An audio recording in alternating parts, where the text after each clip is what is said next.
জাতিসংঘের প্রতিবেদনের পর অভ্যুত্থানে গণহত্যাকে অস্বীকারের সুযোগ নেই বলছেন বিশেষজ্ঞরা। বিদেশেও বিচার সম্ভব শেখ হাসিনা।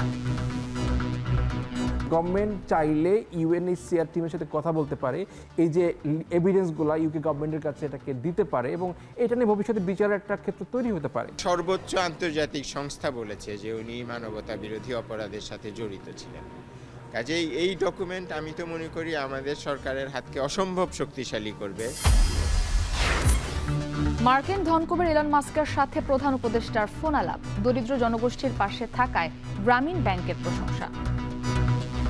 কথা হয়েছে, বাট এই বিষয়ে আমরা পরে আপনাদেরকে আরো ডেভেলপ জানাবো। আমরা একটু কনফার্ম করতে পারি ওনার সাথে আলোচনা হয়েছে। শীতের জীর্ণতা কাটিয়ে প্রকৃতিতে ঋতুরাজ বসন্ত, নতুন পত্রপল্লবের মতো মাতৃভূমিকে গড়ার প্রত্যয় তরুণদের। এবং ট্রাম্পের মধ্যস্থতায় ইউক্রেন রাশিয়া যুদ্ধবিরতির সম্ভাবনা, প্রত্যুত্তর দিতে কার্পণ্য করছে না ক্রেমলিন।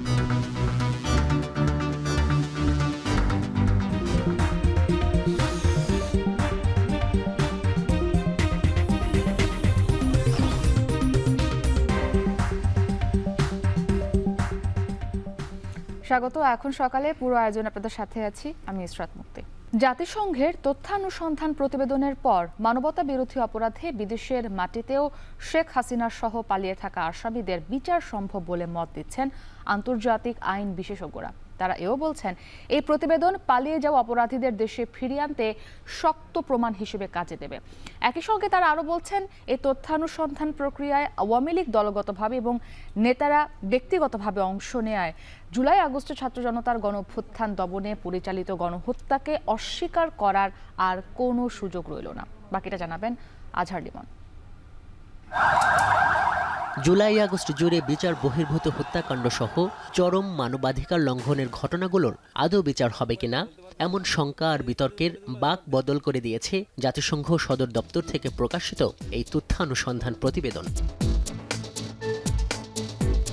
ওই ঘটনার 230 ভুক্তভোগী কিংবা প্রত্যক্ষদর্শী এবং 5 আগস্টের আগেও পরে দায়িত্ব পালন করা 36 কর্মকর্তার সাক্ষ্য, 150টি মেডিকেল কেসের বিশ্লেষণ এবং কয়েক হাজার ছবি ও ভিডিও যাচাই বাছাই করে তথ্যানুসন্ধান দল যে প্রতিবেদন প্রকাশ করেছে তার 5 নম্বর পাতায় আছে এসব সহিংসতায় নির্যাতন চালানো বাহিনী এবং তাদের নির্দেশদাতাদের নাম। এখানে বলা হয়েছে, সংশ্লিষ্ট ঊর্ধ্বতন কর্মকর্তা এবং অন্যান্য সূত্রগুলো থেকে প্রাপ্ত সাক্ষ্য তথ্যের ভিত্তিতে সমগ্র পুলিশ বাহিনী, আধা সামরিক, সামরিক এবং এদের গোয়েন্দা বিভাগ আওয়ামী লীগের সহিংস গোষ্ঠীর সঙ্গে সমন্বিত এবং নিয়মতান্ত্রিকভাবে গুরুতর মানবাধিকার লঙ্ঘন ও নির্যাতনের যে ঘটনাগুলো ঘটিয়েছে তাতে রাজনৈতিক নেতৃত্বের পূর্ণ জ্ঞান, প্রত্যক্ষ নির্দেশনা এবং সমন্বয় ছিল। এখানে আরও বলা হয়েছে, তৎকালীন প্রধানমন্ত্রী এবং স্বরাষ্ট্রমন্ত্রী একইভাবে নিরাপত্তা ও গোয়েন্দা স্থাপনাগুলোর সঙ্গে সমন্বয় সাধন করেছেন। ওই ঘটনার সময় উভয়ই মাঠ পর্যায়ে পরিস্থিতি নিয়ে নিয়মিত প্রতিবেদন পেতেন। প্রতিবেদনের ৭৪তম পাতায় এসব অপরাধকে মানবতা বিরোধী অপরাধ হিসেবে সাব্যস্ত করা হয়েছে। এখানে বলা হয়েছে, OHCHR এর কাছে যুক্তিসঙ্গত কারণ আছে এটা বিশ্বাস করতে যে হত্যা, নির্যাতন, অন্যান্য অমানবিক কর্মকাণ্ড সহ ক্ষমতায় টিকে থাকতে বিগত সরকার তাদের দমননীতির আওতায় বিক্ষোভকারী, সম্ভাব্য বিক্ষোভকারী, বেসামরিক নাগরিকদের ওপর পদ্ধতিগতভাবে যেসব অমানবিক কর্মকাণ্ড ঘটিয়েছে তা মানবতা বিরোধী অপরাধ। এর 3 নম্বর পাতায় এসব অপরাধ তদন্তের তাগাদাও দেওয়া হয়েছে। বলা হয়েছে, এই গুরুতর মানবাধিকার লঙ্ঘনের ব্যাপারগুলো আন্তর্জাতিক অপরাধ আইনের দৃষ্টিকোণ থেকে উদ্বেগের এবং এটি মানবতা বিরোধী অপরাধ হিসেবে কোন মাত্রার সেটি নিশ্চিত হতে তদন্তের প্রয়োজন। আইন বিশেষজ্ঞরা বলছেন, আন্তর্জাতিক অপরাধ আদালতের মামলাগুলোতে একই ধরনের অপরাধের অভিযোগ থাকায় জাতিসংঘের এই প্রতিবেদন বিচার ত্বরান্বিত করার দারুণ এক সুযোগ তৈরি করে দিয়েছে, যার উপযুক্ত ব্যবহারে মুনশিয়ানা দেখাতে হবে প্রসিকিউশন টিমকে।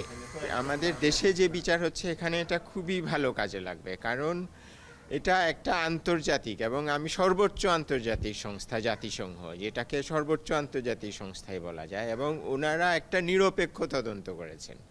এখন আমরা বাংলাদেশে 100% নিরপেক্ষ তদন্ত করলেও এটাকে কিন্তু একটা লেবেল দেয়া সম্ভব তাই না? আমাদের অতীত ইতিহাস থেকে আমরা যেটা দেখেছি। তথ্য যে তৈরির যে প্রক্রিয়া, এখানে কিন্তু আওয়ামী লীগ নিজেও কিন্তু অংশগ্রহণ করেছে। তাদের ফেসবুকের যে পেজ আছে সেখান থেকে বলেছে যে আপনারা এখানে তথ্যগুলো দেন। আপনার যখন ফেভারে আসছে না তখন আপনি বলবেন যে এটা ভালো না, এটা তো একটা মানে হিউম্যান নেচারের সাথে একটা এগেনস্টে চলে যাচ্ছে। এই রিপোর্টটার মাধ্যমে কিন্তু একটা গ্রহণযোগ্য, সার্বজনীন গ্রহণযোগ্য একটা তালিকা, একটা সংখ্যা আসছে। কিন্তু জাতিসংঘের এই প্রতিবেদন দেশ থেকে পালিয়ে যাওয়া অভিযুক্তদের ব্যাপারে কি কোনো কাজে আসবে? এর উত্তর পাওয়া যায় জাতিসংঘের মানবাধিকার কমিশনারের এই বক্তব্য থেকে। একটা ব্যাপার আলোচনায় আছে, যখন কেউ গুরুতর অপরাধ করেছে কিন্তু দেশের বাইরে অবস্থান করছে তার বিচার নিয়ে। এক্ষেত্রে আমি মনে করি ইউনিভার্সাল জুরিসডিকশন কাজ করতে পারে। যেসব দেশে ইউনিভার্সাল জুরিসডিকশন সম্ভব সেসব দেশে এসব ব্যক্তিকে জবাবদিহিতায় আনার একটা উপায় হতে পারে। এবং অবশ্যই আমি উল্লেখ করব এক্ষেত্রে আন্তর্জাতিক অপরাধ আদালতের কথা, কারণ বাংলাদেশ রোম স্ট্যাটিউটে স্বাক্ষর করা একটি দেশ। আইন বিশেষজ্ঞরা বলছেন এক্ষেত্রে জাতিসংঘের এই প্রতিবেদন গণহত্যার অপরাধীদের বিদেশের রাজনৈতিক আশ্রয় নেবার ক্ষেত্রেও বাধা হয়ে দাঁড়াতে পারে। এরকম প্রচুর কেস আছে, সিরিয়া থেকে যারা গিয়েছে, ইরাক থেকে গিয়েছে, আফগানিস্তান থেকে ইউরোপে অ্যাসাইলাম চেয়েছে এবং পরবর্তীতে বিচার হয়েছে। প্রচুর উদাহরণ আছে এক্ষেত্রে। তো গভর্নমেন্ট চাইলে, যেহেতু ইউকেতে আমাদের এই সাবেক স্বৈরশাসকদের বিভিন্ন যে নেতাগুলো আছে, অনেকেই ইউকেতে আছে, তারা বিভিন্ন সময় স্টেটমেন্ট দেয়। তো এই ক্ষেত্রে গভর্নমেন্ট চাইলে ইউএনএইচসিআর টিমের সাথে কথা বলতে পারে, এই যে এভিডেন্সগুলো ইউকে গভর্নমেন্টের কাছে এটাকে দিতে পারে এবং এটা নিয়ে ভবিষ্যতে বিচারের একটা ক্ষেত্র তৈরি হতে পারে। এটা সর্বোচ্চ আন্তর্জাতিক সংস্থা বলেছে যে উনি মানবতা বিরোধী অপরাধের সাথে জড়িত ছিলেন। কাজেই এই ডকুমেন্ট আমি তো মনে করি আমাদের সরকারের হাতকে অসম্ভব শক্তিশালী করবে ভারতের সাথে আলাপ করার ক্ষেত্রে এবং ভারতকে চাপ দেওয়ার ক্ষেত্রে যে উনি একজন অপরাধী, ওনাকে বিচারের জন্য বাংলাদেশের কাছে ফেরত দেওয়া হোক। আন্তর্জাতিক অপরাধ আদালতের প্রধান কৌশলী বলছেন তারা সব দিক মাথায় রেখে আগাচ্ছেন। তদন্ত সংস্থার কাছে যে প্রাপ্ত অভিযোগ এবং আমরা যে প্রাপ্ত তথ্য সেটার সাথে হুবহু তাদের এই রিপোর্টের মিল রয়েছে। সুতরাং এটা অকাট্য দলিল প্রমাণ হিসাবে এই আদালতে ব্যবহার করা যাবে এবং সেটা আমরা ব্যবহার করব বলে আপনাদের জানাচ্ছি। জাতিসংঘের ১১৪ পৃষ্ঠার প্রতিবেদনে উল্লেখ করা হয়েছে জুলাই আগস্ট আন্দোলন দমনে ১৪০০র মতো মানুষের মৃত্যু হয়েছে, যার মধ্যে প্রতি ৫ জনের ৪ জনের মৃত্যু হয়েছে গুলিতে। এছাড়া মৃত্যু হওয়া প্রতি ১০ জনের একজন শিশু এবং এই আন্দোলনে আহতের সংখ্যা প্রায় ১৩,৫০০। আজহার লিমন, এখন, ঢাকা।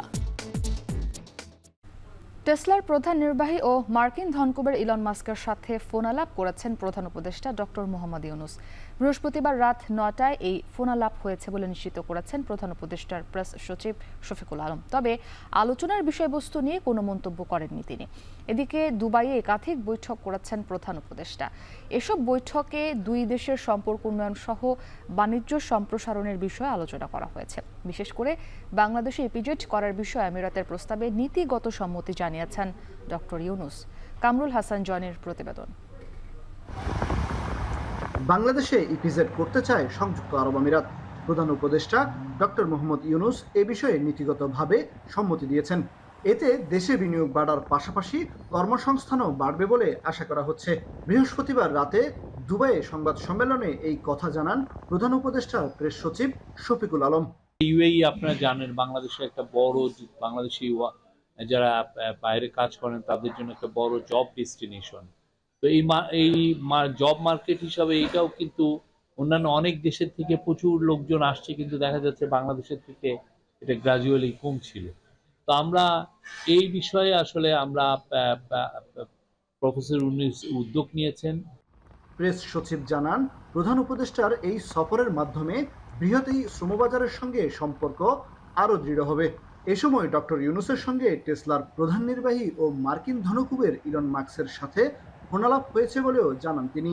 আমাদের কাছে অনেকে প্রশ্ন করেছেন যে ইলন মাস্কের সাথে প্রফেসর ইউনূসের কথা হয়েছে কিনা। আমরা বলছি হ্যাঁ, কথা হয়েছে, বাট এ বিষয়ে আমরা পরে আপনাদেরকে আরো ডেভেলপমেন্ট জানাবো। আমরা একটু কনফার্ম করতে পারি ওনার সাথে আলোচনা হয়েছে এবং এটা সামনে এটার পুরো ডিটেলসটা আমরা আপনাদেরকে জানাবো।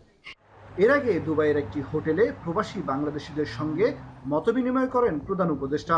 সরকারি খরচে প্রবাসীদের মরদেহ দেশে নেয়া, বিমান ভাড়া কমানো, পাসপোর্ট ও জন্মসনদের সেবা আরও সহজ করা সহ ভোটাধিকারের বিষয় তুলে ধরেন প্রবাসীরা।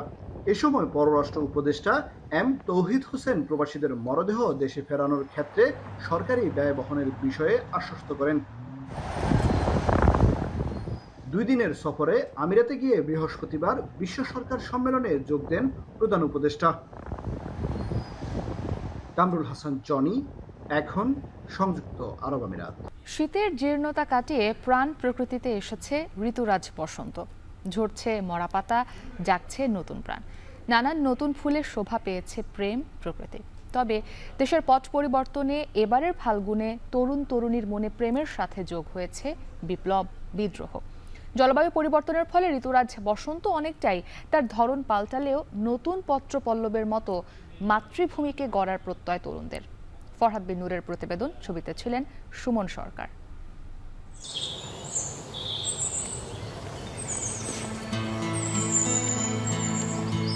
সবুজ পাতার হলুদ কিংবা লাল হয়ে ওঠা, বাসন্তী বাতাসে তারপর তার ঝরে পড়া, জমিন জুড়ে কেবলই ঝরা পাতার গান। একই সাথে গাছে গাছে জেগে ওঠা নতুন পাতায় নতুন প্রাণের সঞ্চার। তারই সাথে পাখিদের খুনসুটি, কুহুতান। শিমুলের সাথে প্রেম হয় কাকের। রক্তিম পলাশের ডালে ডালে কি যেন খুঁজে ফেরে কাঠবিড়ালি। আর এই যে গোলাপের পুরো নির্যাস শুষে নেবার আপ্রাণ চেষ্টা, সেই মৌমাছি কত নতুন ফুলের ভালোবাসায় উৎসবে মেতেছে। ক্যালেন্ডারের পাতায় চোখ না রাখলেও প্রকৃতির এই পরিবর্তন বলে দেয় শীতের জীর্ণতা সরিয়ে এসেছে ঋতুরাজ বসন্ত। প্রকৃতি আমাদেরকে একটি কথা জানিয়ে যায়, সে আছে আমাদের সঙ্গে, সে থাকে। আমরা বদলে যাই, কিন্তু প্রকৃতি তার নিয়ম অনুসরণ করে, সে তার নিয়ম অনুযায়ী এখানে আচরণ করার চেষ্টা করে। প্রকৃতির সৌন্দর্যে ছোঁয়া লাগে রমণীর চুলের খোঁপায়, শাড়ির আঁচলে। প্রেম হয় প্রিয় পুরুষের সাথে। ঝরে যাওয়া পাতার মতো এই মানুষের জীবনে অনেক উতাল পাতাল থাকে, কিন্তু যে গাছের যে পাতাগুলো ঝরে যাওয়ার পর নতুন যে পাতাগুলো গজায়, সেরকম মানুষের জীবনে অনেক নতুন নতুন ধাপ আসে। ফুলের সাথে সাথে মনে হয় আমাকে যে আমি নিজেও মনে হয় একটা ফুল হয়ে নতুন করে আবার জন্ম নিচ্ছি। এই ফাগুন শুধু প্রেম নয়, আগুনও ঝরায়। এই যে সজনে ডাঁটায় ভরে গেছে গাছটা, তা মনে করিয়ে দেয় রফিক, সালাম, বরকত, জব্বারের বিপ্লবী আত্মাকে। ঢাকা বিশ্ববিদ্যালয়ে যে টিএসসি প্রেমে থাকে ভরপুর, এবার এর চারপাশের চিহ্নগুলো বিপ্লবের কথাও বলে। মনে পড়ে জহির রাইহানের আসছে ফাল্গুনে আমরা কিন্তু দ্বিগুণ হব। এবারের যে বসন্ত, এটি আমাদের বাংলাদেশের সকল তরুণ প্রজন্মের জন্য এটি একটি নতুন দিগন্তের উন্মোচন হয়েছে।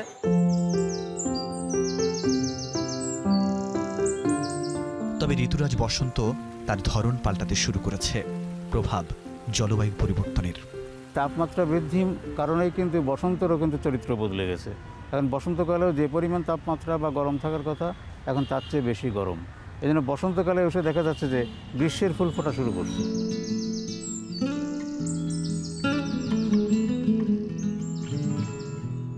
এ কেমন বসন্ত যদি ডাকতে ডাকতে কোকিলের কণ্ঠ থেকে রক্ত না উঠে আসে। তেমনি দেশের পট পরিবর্তনের পর এবারের বসন্তে তরুণ তরুণীদের মনে ভালোবাসার পাশাপাশি আছে বিদ্রোহ, বিপ্লব। নতুন পত্রপল্লবের মতো তারা গড়ুক মাতৃভূমিকে। ফরহাদ বিন নূর, এখন, ঢাকা। দর্শক, যেমনটি আমরা প্রতিবেদনে দেখছিলাম, আজ পহেলা ফাল্গুন, ঋতুরাজ বসন্তের প্রথম দিন। ঢাকা বিশ্ববিদ্যালয়ের চারুকলা অনুষদে চলছে বসন্ত উৎসব। সেখান থেকে উৎসবের বিস্তারিত জানাতে আমাদের সঙ্গে যুক্ত আছেন সহকর্মী তাসফিহা উখরোজ। উখরোজ, আপনাকে বসন্তের শুভেচ্ছা জানাচ্ছি। জানাবে যে চারুকলার বসন্ত উৎসবে এই মুহূর্তে কি কি আয়োজন চলছে এবং দর্শনার্থীরা কি বলছেন উৎসবে যোগ দিয়ে?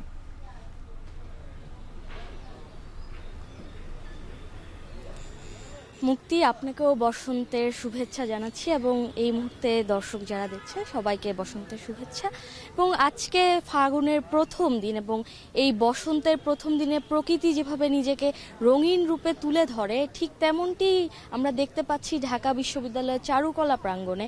কিন্তু খুব বর্ণিল এবং রঙিনভাবে এই প্রাঙ্গণটিকে সাজানো হয়েছে। এখানে যেহেতু খুব ভোরেই আমরা এসেছি এবং আমরা দেখতে পেয়েছি যে সেই ভোর থেকেই কিন্তু ছোট শিশুরা তাদের মায়ের হাত ধরে কিংবা বড়রা এবং সব বয়সী মানুষই কিন্তু এই যে বসন্তর যে বরণ করে নেওয়ার যে উৎসব সেখানে যোগ দিচ্ছেন। এবং আমরা এখন চারুকলা প্রাঙ্গণে রয়েছে এবং এই চারুকলা প্রাঙ্গণে জাতীয় বসন্ত উৎসব উদযাপন যে পরিষদ রয়েছে তারা বসন্ত উৎসব 1431 শিরোনামে বসন্ত উৎসবের আয়োজন করেছে এবং এই উৎসবকে ঘিরে কিন্তু সারা দিনব্যাপী আজকে র্যালি কিংবা গান বাজনা সহ সব ধরনের আনুষ্ঠানিকতা তারা করবেন। এবং আমরা আসলে আশেপাশে দেখছিলাম যে কতটা উৎসব মুখর আসলে পরিবেশ এখানে বিরাজ করছে। এখানে ছোট শিশুরা আসছে, সব বয়সী মানুষরা আসছে, নারীদেরকে আমরা দেখছি খুব সুন্দর শাড়ি পরে, পুরুষেরা পাঞ্জাবি পরে আসছেন এবং তারা আসলে পুরোপুরি প্রস্তুত এই বসন্তর যে ঋতুরাজ যে বসন্ত তাকে বরণ করে নিতে। এবং আসলে আমরা ঢাকা বিশ্ববিদ্যালয়ের আশপাশের এলাকা ঘুরেও দেখেছি, সেখানে আমরা দেখেছি যে শাহবাগের যে এলাকা রয়েছে সেখানে ফুলের যে বিক্রি তা কিন্তু বেড়ে গিয়েছে এবং ফুলের দোকানগুলোতে কিন্তু আসলে ভিড় করছেন এই যে উৎসবে যারা যোগ দিতে এসেছেন তারা।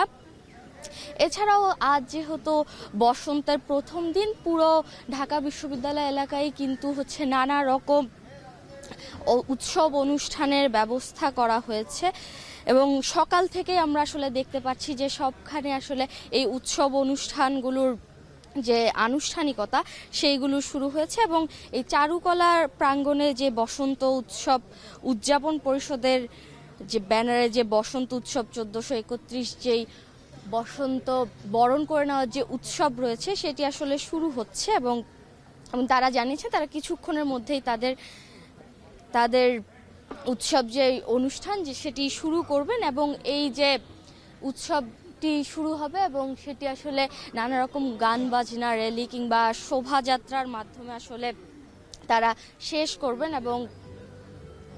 এবং এই বসন্ত উৎসবকে আসলে কেন্দ্র করে আমরা দেখতে পাচ্ছি যে এই ঢাকা বিশ্ববিদ্যালয় এলাকায় একটি উৎসব মুখর পরিবেশ আসলে বিরাজ করছে এবং এই পুরো দিনব্যাপী আসলে এই ধরনের আনুষ্ঠানিকতায় দেখা যাবে বলে এখানকার আয়োজকেরা আমাদেরকে জানিয়েছেন।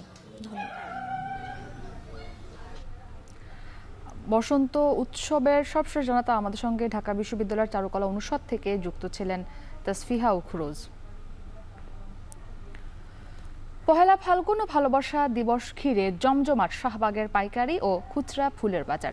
সারা রাতেই দূর দূরান্ত থেকে আসেন অনেকেই প্রিয়জনের জন্য ফুল কিনে নেন প্রিয় ফুল। তারা বলছেন বসন্ত দিনে প্রিয়জনের প্রতি ভালোবাসা নিবেদনে ফুলের বিকল্প নেই। এদিকে এবার চাহিদার তুলনায় সরবরাহ বেশি থাকায় কাঙ্ক্ষিত দাম না পাওয়ার অভিযোগ করছেন বিক্রেতারা। যদিও 21শে ফেব্রুয়ারি ঘিরে ক্ষতি পুষিয়ে নেওয়ার আশা তাদের।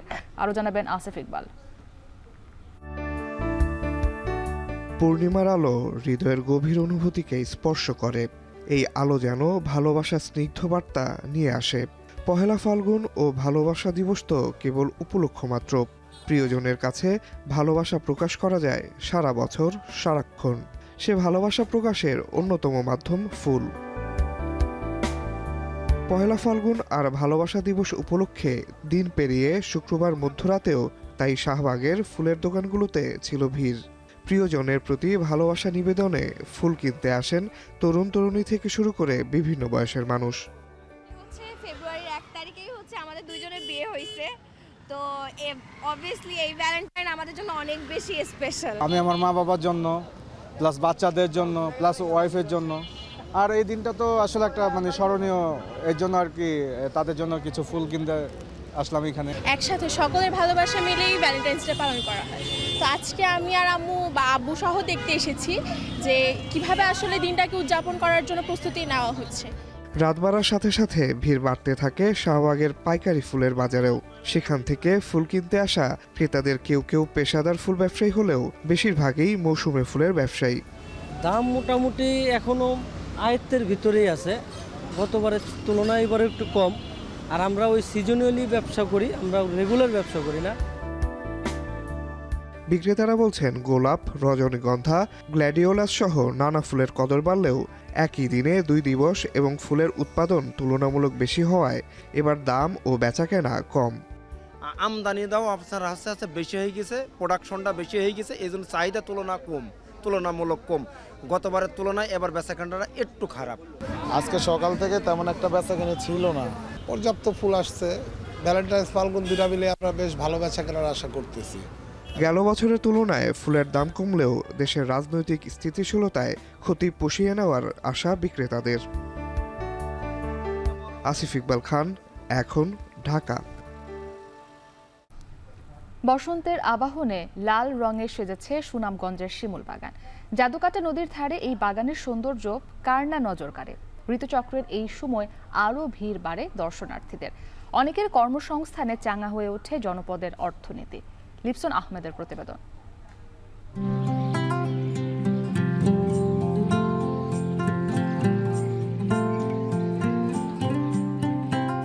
ঋতুর পালা বদলেই প্রকৃতিও সাজে নানা রূপে। বসন্ত বিলাসে হেসে ওঠে জানা অজানা বাহারি ফুল, গাছে গাছে গেয়ে ওঠে পাক পাখালি, অপরূপ সৌন্দর্যে ছড়ায় মুগ্ধতা। এমনই এক সৌন্দর্যের অনন্য স্থান সুনামগঞ্জের শিমুল বাগান। ফাগুনের আগুনে মন রাঙিয়ে সেজেছে উত্তরের জনপদের সীমান্ত এলাকার এই ফুল কেন্দ্রটি। পয়লা ফাগুনকে কেন্দ্র করে আগে পরে ছুটে আসেন নানা বয়সী মানুষ। ফাল্গুন মাসে শিমুল বাগানে অত্যন্ত মানুষ, খুব সুন্দর সুন্দর দৃশ্য দেখা যায়। সবাই এখানে এসে পরিবেশ কি সেটা বুঝতে পারে, আনন্দ উপভোগ করতে পারে। শুধু সুনামগঞ্জই না, সারা বাংলাদেশে বিনোদনের জন্য একটা অন্যতম জায়গা। আমি ফ্যামিলি সহ আসছি ঘুরতে, অনেক মানুষ আসছেন এখানে ঘুরতে আসে, অনেক দূর থেকে মানুষ দেখতে আসে। তাহিরপুরের মানিগাঁও গ্রামে 100 বিঘারও বেশি জায়গা জুড়ে শিমুল বাগান। শোভা পাচ্ছে 3000-এরও বেশি শিমুল গাছ। ফুল নিতে দেশের বিভিন্ন প্রান্ত থেকে এখানে আসেন অনেকে। বাগান ঘিরে চাঙ্গা উত্তর জনপদের অর্থনীতি। শিমুল বাগানকে কেন্দ্র করে এখানে ব্যবসা বাণিজ্য অনেক হয়, ভালো হয়। এখানেও কর্মসংস্থানের বেশিরভাগ মানুষের কর্মসংস্থানের সৃষ্টি হয়েছে। আমি মনে করি যে সরকারি উদ্যোগে পর্যটকদের সুযোগ সুবিধার জন্য আরও কিছু স্থাপনা দরকার। জেলা প্রশাসক জানান, দর্শনার্থীদের হয়রানি রোধে কাজ করছে আইন শৃঙ্খলা বাহিনী। 14 ফেব্রুয়ারি ভালোবাসা দিবস এবং পহেলা ফাল্গুন এই উপলক্ষে ওনাদের পত্র দিয়ে জানিয়েছি যেন আমরা পর্যটকদের যাতায়াত নির্বিঘ্ন করার প্রয়োজনীয় ব্যবস্থা গ্রহণ করেন। দর্শনার্থীদের কাছে জনপ্রিয় পর্যটন স্পট হয়ে উঠেছে শিমুল বাগানটি। চলতি বছর প্রায় কোটি টাকার বাণিজ্যের আশা বাগান মালিকের। এখন সুনামগঞ্জ। উত্তরের জেলা পঞ্চগড়ে এবারও চাষ হয়েছে কাশ্মীর কিংবা নেদারল্যান্ডের রাজকীয় ফুল টিউলিপের।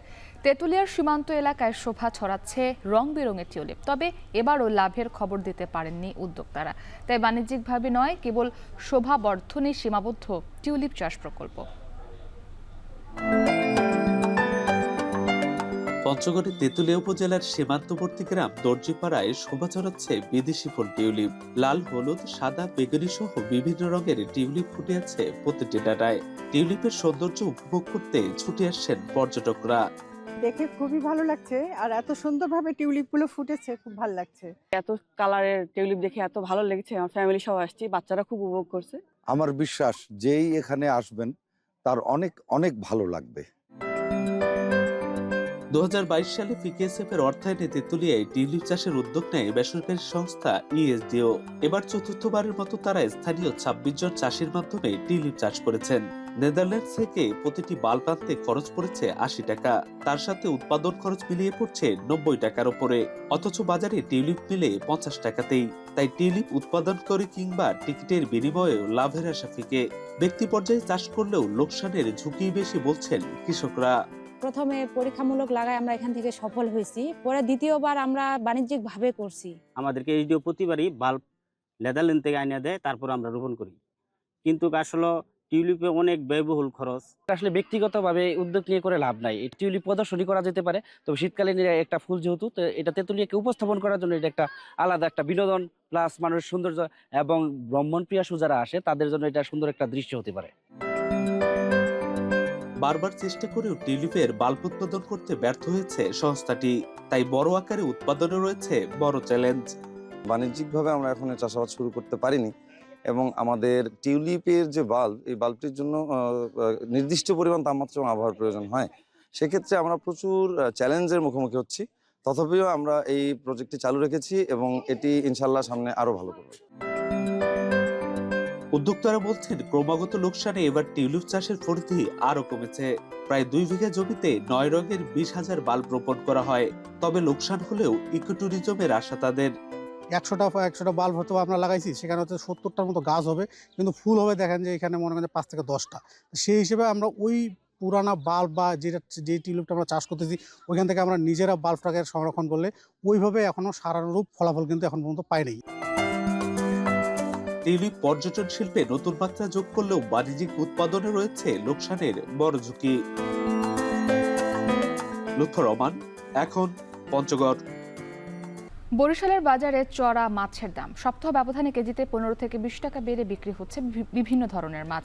সরবরাহ সংকটের দাম বাড়তি বলছেন ব্যবসায়ীরা। এ নিয়ে আরো জানাতে বরিশাল পোর্ট রোড পাইকারি মাছ বাজার থেকে যুক্ত হয়েছেন অমিত হাসান। অমিত, বাজারে কোন মাছ কেমন দামে বিক্রি হচ্ছে জানাবেন। একটু জানিয়ে রাখি যে বরিশালে মাছের বাজার বেশ কয়েকদিন থেকেই একই অবস্থায় রয়েছে এবং চড়া দামে এই মাছগুলো বিক্রি হচ্ছে এবং নদীর মাছ নেই বললেই চলে। একসময় এই বাজারে নদীর মাছে ভরপুর থাকলেও এখন আসলে চাষের মাছের উপরেই নির্ভর করছে এবং সেই চাষের মাছে এর সরবরাহ কমার থাকার কারণে কিন্তু সেটির দামও কিছুটা বাড়তি বলছে ব্যবসায়ীরা। এবং এই বাজারটিতে মূলত বরিশালের আশপাশের যে নদ নদীর মাছ সেগুলো আসে, এছাড়া ময়মনসিংহ, যশোর, খুলনা থেকেও কিন্তু চাষের মাছ যেগুলো রয়েছে সেগুলো সরবরাহ করা হয়। এখন যে কোরাল মাছগুলো দেখছেন, এই যে বড় আকারের কোরালগুলো, এগুলো 700 থেকে 800 এবং আকার ভেদে 900 টাকা পর্যন্ত আজকে বাজারে বিক্রি হচ্ছে। এছাড়া রুই মাছের কথা যদি রুই মাছ 300 থেকে 340, কাতল 250 থেকে 400, পাবদা 350 থেকে 380 টাকা কেজি দরে বিক্রি হচ্ছে। যে চিংড়ি মাছ যদি প্রকার ভেদে বলি, বড় আকারের যেগুলো রয়েছে 600 থেকে 700 টাকা 800 টাকা পর্যন্ত আজকে বাজারে বিক্রি হচ্ছে। তেলাপিয়া 110 থেকে 140, পোয়া 220 থেকে 250। সমুদ্রের যে মাছগুলো রয়েছে যেমন সুরমা মাছ 190 থেকে 220 টাকা, ট্যাংরা মাছ 300 থেকে 450 টাকা, এছাড়া ভাটা মাছ যেটি রয়েছে 220 থেকে 270 টাকা। এবং শিং মাছের সরবরাহ খুবই কম, 280 থেকে 300 টাকা কেজি দরে আজকে বাজারে বিক্রি হচ্ছে। এবং অন্যান্য মাছের কথা যদি বলি, সেই মাছের দামও কিন্তু আসলে আজকে ছুটির দিনে বাজারে বেশি। আজকে ছুটির দিনে যে পরিমাণ ক্রেতা থাকার কথা বরিশালের এই বাজারটিতে, সে পরিমাণ কিন্তু ক্রেতা সমাগমও আমরা সকাল থেকে দেখতে পাইনি। সে ক্রেতা সমাগমও কিছুটা কম দেখা গেছে আজকে বরিশালের বাজারে। এবং একসময় এই মাছটি বরিশালে ইলিশের বাজার নামে বেশ পরিচিত ছিল, এছাড়া নদীর মাছ বেশ ভালো পাওয়া যেত। সেখানে কিন্তু নদীর মাছের সরবরাহ দিন দিন কমে যাচ্ছে। গতকালকেও আমরা দেখেছি একটি অভিযান করেছে আসলে নদীর মৎস্য সম্পদ রক্ষার জন্য, সেক্ষেত্রে কিন্তু সেগুলো এখন আর আসলে সেভাবে কিন্তু তারা সংরক্ষণ করছে না, যার কারণে দিন দিন নদীর মাছের যে সরবরাহ সেটি কমে যাচ্ছে এবং দামটিও বেড়ে যাচ্ছে। এবং ক্রেতারা বলছেন যে বেশি দামে মাছ আসলে কেনায় কিছুটা বিপাকে তারা পড়ছে। মাছটি সহনীয় করতে মনিটরিংয়ের দাবি জানিয়েছেন ক্রেতারা। তো বরিশাল থেকে এই ছিল আমার কাছে সর্বশেষ করতে। অমিত হাসান যুক্ত ছিলেন বরিশালের পোর্ট রোড পাইকারি মাছ বাজার থেকে। দেশের সবচেয়ে মজবুত আরএফএল ল্যাডার, যা 6061 গ্রেড অ্যালুমিনিয়ামে তৈরি। শক্তিশালী এমএস ক্রসবার নিশ্চিত করে সর্বোচ্চ নিরাপত্তা। RFL ladder. মাছে ভাতে বাঙালি হলেও উত্তরাঞ্চলের জেলা পঞ্চগড় মাছ উৎপাদনে পিছিয়ে রয়েছে। স্থানীয় চাহিদার তুলনায় উৎপাদন কম হওয়ায় প্রতিদিনই বাইরের জেলা থেকে মাছ আমদানি করতে হয়, যা দাম বাড়িয়ে দিচ্ছে বাজারে। এদিকে নতুন উদ্যোক্তারা মাছ চাষে আগ্রহ দেখাচ্ছেন, কিন্তু খাদ্যের উচ্চ মূল্য ও পানির অভাব সহ নানা চ্যালেঞ্জও রয়েছে তাদের। মোহাম্মদ লুৎফর রহমানের প্রতিবেদন। একসময় দেশীয় মাছের বড় উৎস ছিল করতোয়া, চাওয়াই ও মহানন্দা সহ পঞ্চগড়ের নদ নদীগুলো। সময়ের সাথে সাথে পানি প্রবাহ কমায় এবং জলজ উদ্ভিদ নষ্ট হয়ে যাওয়ায় উৎপাদন প্রায় শূন্যের কোঠায় নেমে এসেছে। কৃষি উৎপাদনে বেশ এগিয়ে গেলেও মাছ উৎপাদনে এখনো পিছিয়ে প্রান্তিকের জনপদ। জেলায় ঘাটতি মেটাতে প্রতিদিন বিভিন্ন জেলা থেকে আমদানি করা হয় মাছ। জেলার হাটবাজারের সিংহভাগ চাহিদা পূরণ হয় বগুড়া, নাটোর, জয়পুরহাট সহ বিভিন্ন জেলার উৎপাদিত মাছ থেকে। এতে টাটকা মাছ পাওয়া যায় কম, পাশাপাশি ক্রেতাদের দামও গুনতে হয় অনেক বেশি। মাছ মনে করেন বাজারে যাইতেছে, তেঁতুলিয়া যাইতেছে, বাংলা বান্ধা যাইতেছে, রণচণ্ডী যাইতেছে। এখানকার যে মাছ ব্যবসায়ীগুলা ছিল এরা ধরেন যে ডোমার, নীলফামারী, তারপরে পীরগঞ্জ থেকে মাছ নিয়ে আসতো। অনেক সময় অনেক ঝুঁকিপূর্ণ অবস্থায় মাছ নিয়ে আসতো। আমাদের ওরকম লাভ হইতো না, বা গাড়ি ভাড়া অনেক কিবা হইতো। এখন আমরা এখানে নকালে পৌঁছে রয়েছে, এখান থেকে মাছ নিয়ে আমরা বাজারে বিক্রি করতেছি। এদিকে মাছ চাষে নতুন উদ্যোক্তাদের বিনিয়োগ বাড়ছে। মজিদুল ইসলাম তাদেরই একজন। তেঁতুলিয়ার তুলসিয়ার বিল এলাকায় 26 একর পুকুর লিজ দিয়ে মাছ চাষ করছেন তিনি। তার চাষ করা রুই, মৃগেল, তেলাপিয়া ও পাঙ্গাস স্থানীয় বাজারের ঘাটতি কিছুটা পূরণ করছে। তেঁতুলিয়ায় মাছ চাষ করতে গেলে অনেক বিপদ আছে, যেমন বন্যার পানিতে ভেসে যায়, আবার চৈত্র বৈশাখ মাসের দিকে পানি থাকে না, খরা মৌসুম। উদ্যোক্তারা বলছেন উৎপাদন বাড়াতে হলে সরকার ও মৎস্য অফিসের সহযোগিতা দরকার। খাবারের দাম কমানো, পানির সমস্যা সমাধান এবং পোনা সংগ্রহ সহজ হলে উৎপাদন আরো বাড়বে বলে মনে করেন তারা। আমাদের মাছ উৎপাদন করতে আমাদের অনেক কষ্ট হচ্ছে এবং পোষাচ্ছে না, খুব কম পোষাচ্ছে। আর সরকারিভাবে আমরা কোনো রকমের সুযোগ সুবিধা পাচ্ছি না। মাছে যে ডেভেলপ করব, মানে খাদ্যের এত বেশি দাম, এই দামের কাছে আমরা কুলায় উঠতে পারতেছি না। যে পরিমাণ খরচ করতেছি ওই হারে আমাদের লাভ আসতেছে না, লাভটা আসতেছে সীমিত। জেলা মৎস্য অফিসের তথ্য মতে পঞ্চগড়ে বছরে মাছের চাহিদা 21,756 টন। 2022-23 অর্থ বছরে উৎপাদন দেখানো হয়েছে 19,696 টন। চাহিদাটা 21,500 মেট্রিক টনের কাছাকাছি, একটু তফাৎ আছে। তবে আমাদের যে 2024 সালের জুন মাস পর্যন্ত রিপোর্টটা এখনো আসেনি, ওই রিপোর্টটা আসলে আশা করছি যে আমাদের মাছের উৎপাদন বেড়েছে এবং এই যে কিছুটা কমতি আছে এটা আমরা পেয়ে যাব। মাছ উৎপাদন বাড়াতে সরকারের নেয়া নানা প্রকল্পের কথাও বলছেন সংশ্লিষ্টরা। লুৎফর রহমান, এখন পঞ্চগড়। বাণিজ্য ঘাটতি কমিয়ে আনতে ভারতে তেল ও গ্যাস রপ্তানি বাড়াবে যুক্তরাষ্ট্র। ট্রাম্প প্রশাসনের শুল্ক নীতি নিয়ে কূটনৈতিক উত্তেজনা কমাতে বাণিজ্য আলোচনা চালিয়ে যাবে দুই দেশ। মার্কিন প্রেসিডেন্ট ডোনাল্ড ট্রাম্পের সঙ্গে যুক্তরাষ্ট্র সফররত ভারতের প্রধানমন্ত্রী নরেন্দ্র মোদীর বৃহস্পতিবারের বৈঠকে আসে এই ঘোষণা। ট্রাম্প জানান, যুক্তরাষ্ট্রের কাছ থেকে যুদ্ধ বিমানও কিনবে ভারত। এতে বাণিজ্য যুদ্ধের ঝুঁকি কমবে বলেও জানান তিনি। 2008 সালে মুম্বাই সন্ত্রাসী হামলার অভিযুক্ত তাহাব্বুর রানাকে ভারতে ফেরত পাঠানোর আশ্বাস দেন ট্রাম্প।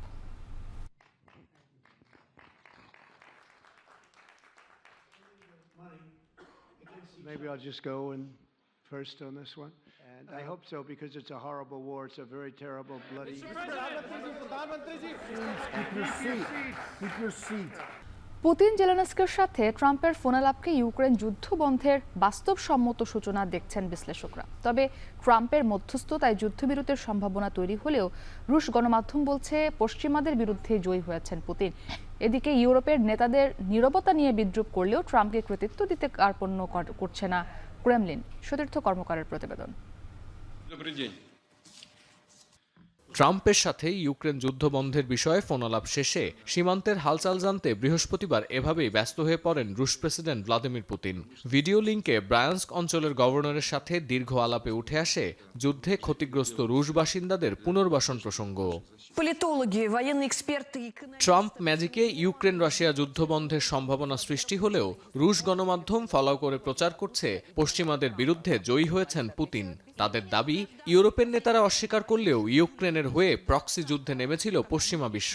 কাজেই ট্রাম্পের এই ফোন কল ইঙ্গিত দেয় ইউরোপ পরোক্ষভাবে হলেও আর যুদ্ধ চালিয়ে যেতে চায় না।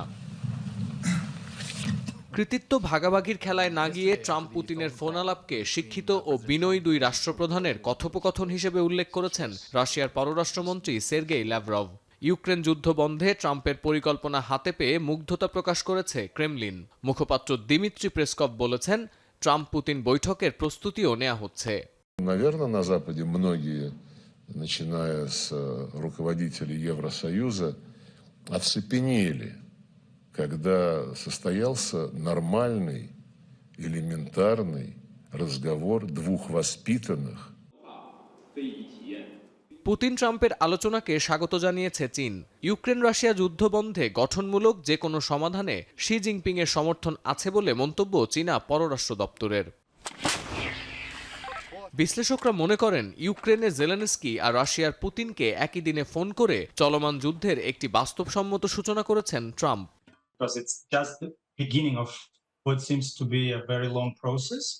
But at the same time, it is the realistic start because for war in Ukraine to end, US and Russia need to talk. এদিকে প্রতিরক্ষা বাজেট, অস্ত্র উৎপাদন ও রাশিয়ার ঝুঁকিসহ নানা বিষয়ে আলোচনা করতে বৃহস্পতিবার বেলজিয়ামের ব্রাসেলসে জড়ো হয়েছেন পশ্চিমা সামরিক জোট নেটোর সদস্য রাষ্ট্রের প্রতিরক্ষা মন্ত্রীরা। এদিন রুশ সেনাবাহিনীর আগ্রাসন প্রতিরোধের পাশাপাশি অতিরিক্ত পশ্চিমা সামরিক সহায়তা অর্জনের বিষয়ে আশাবাদ জানিয়েছেন ইউক্রেনীয় প্রতিরক্ষা মন্ত্রী। সতীর্থ কর্মকার, এখন বিশ্ব। একসময় ক্রীড়াপ্রেমীদের মুখে ফিরত ঐতিহ্যবাহী ক্লাব আজাদ বয়েজের নাম। ফুটবলের উজ্জ্বল নক্ষত্র মোহাম্মদ সালাউদ্দিন, আশরাফুল হকের মতো তারকারা খেলেছেন এই ক্লাবে। মোহামেডান আবাহনীর সঙ্গে পাল্লা দিয়ে চললেও সময়ের পরিক্রমায় অকার্যকর হয়ে গেছে 1960-এর দিকে গঠিত ক্লাবটি। খেলাধুলার বদলে এখন আবাসস্থল হয়ে উঠেছে পুলিশের। যদিও কিশোর ভিত্তিতে নিজেদের আবাসিক ভবন গড়েছে আইনশৃঙ্খলা বাহিনী, জানতে চাইলে মেলেনি সদুত্তর। খেলোয়াড়দের কণ্ঠে ঝরেছে আক্ষেপ। ঢাকায় ক্লাব নিয়ে আরও জানাবেন শরীফ রওশন।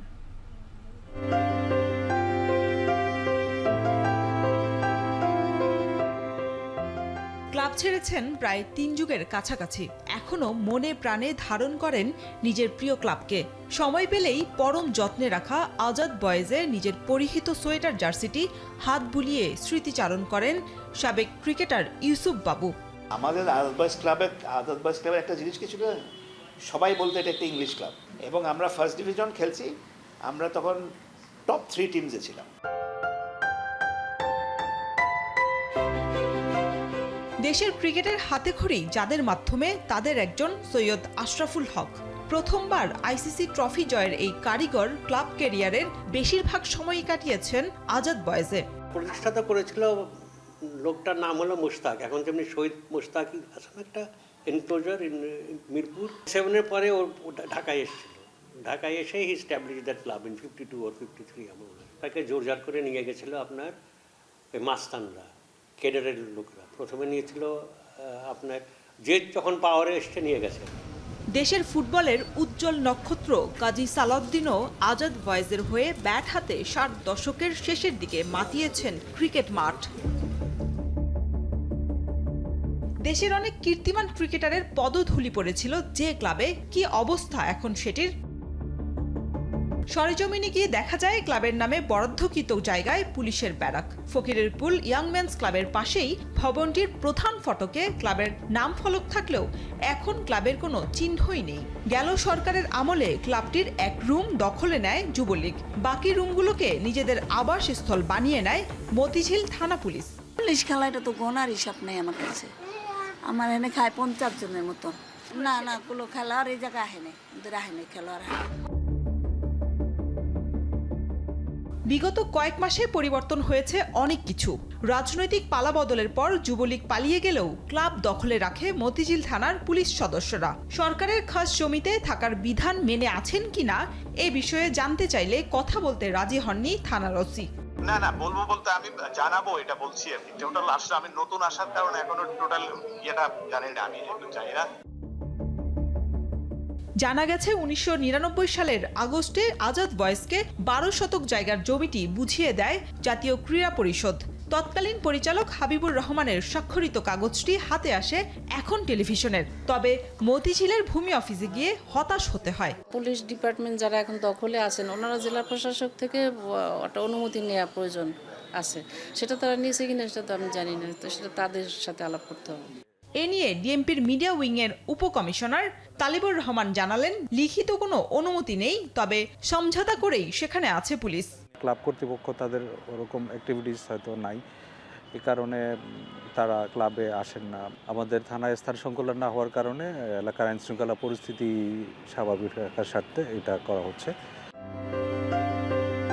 ঠিক কার সঙ্গে সমঝোতা হয়েছে তা জানাননি পুলিশের এই কর্তা। তবে আজাদ বয়েজের সাবেক ক্রিকেটাররা জানিয়েছেন, ক্লাব কর্তৃপক্ষের অকার্যকারিতা আর তদারকির অভাবেই অনেকদিন ধরেই যে যার মতো ব্যবহার করছে ঐতিহ্যবাহী এই ক্লাবটি। আই ডোন্ট নো যে অন হোয়াট বেসিস ওদের কাছে গেছে, বুঝলেন? সেইটা একবার আমরা কয়েকজনই মিলে, আমি, তান্না, আশরাফুল, আমরা সবাই মিলে একটা চেষ্টা করেছিলাম, ঠিক আছে এই ক্লাবটা কীভাবে করা যায়। সবাই মিলে যদি নিতে পারি আর যদি গভর্নমেন্ট দেয় তাহলে we can come up with a proposal. সাবেকরা চান সঠিক যত্ন আর পরিচালনায় আবারও মাথা তুলে দাঁড়াক ক্লাবটি। এভাবে ক্লাব বিলীন হতে থাকলে ঢাকা কেন্দ্রিক খেলোয়াড় তৈরি হওয়া নিয়ে দেখা দেবে নানা সংকট। তাদের শুধু প্রান্তিক পর্যায়ে নির্ভর হয়ে পড়া দেশের ক্রীড়াঙ্গনে অর্জনের খাতায় প্রাপ্তির চেয়ে হতাশার চিত্রটাই ফুটে উঠবে বেশি, এমনটাই মনে করছেন দেশের ক্রীড়াপ্রেমী ব্যক্তিরা। শরীফ রওশন, এখন, ঢাকা। এখন সকাল শেষ করার আগে শিরোনামগুলো আরও একবার। জাতিসংঘের প্রতিবেদনের পর অভ্যুত্থানে গণহত্যাকে অস্বীকারের সুযোগ নেই বলছেন বিশেষজ্ঞরা। বিদেশেও বিচার সম্ভব শেখ হাসিনার। সর্বোচ্চ আন্তর্জাতিক সংস্থা বলেছে যে উনি মানবতা বিরোধী অপরাধের সাথে জড়িত ছিলেন। কাজেই এই ডকুমেন্ট আমি তো মনে করি আমাদের সরকারের হাতকে অসম্ভব শক্তিশালী করবে। মার্কিন ধনকুবের ইলন মাস্কের সাথে প্রধান উপদেষ্টার ফোন আলাপ। দরিদ্র জনগোষ্ঠীর পাশে থাকায় গ্রামীণ ব্যাংকের প্রশংসা। ইলন মাস্কের সাথে প্রফেসর ইউনুসের কথা হয়েছে কিনা, আমরা বলছি হ্যাঁ কথা হয়েছে। শীতের জীর্ণতা কাটিয়ে প্রকৃতিতে ঋতুরাজ বসন্ত। নতুন পত্রপল্লবের মতো মাতৃভূমিকে গড়ার প্রত্যয় তরুণদের। এবং ট্রাম্পের মধ্যস্থতা ইউক্রেন রাশিয়া যুদ্ধবিরতির সম্ভাবনা। কৃতিত্ব দিতে কার্পণ্য করছে না ক্রেমলিন।